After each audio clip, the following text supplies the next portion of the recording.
Anda kalmak ne demek biliyor musunuz? Hayal et. Gözünün önünden bir nehir akmakta. Şimdi o nehire bakar mısın?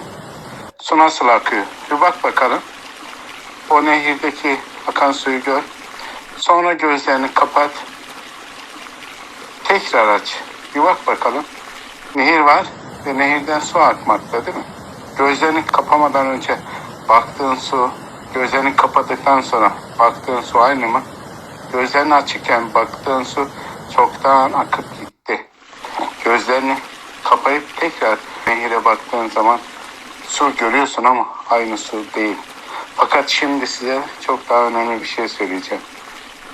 Sen de ilk baktığın kişiyle gözlerini kapayıp sonra tekrar o suya bakan kişi değilsin. İlk baktığında aktı ve gitti.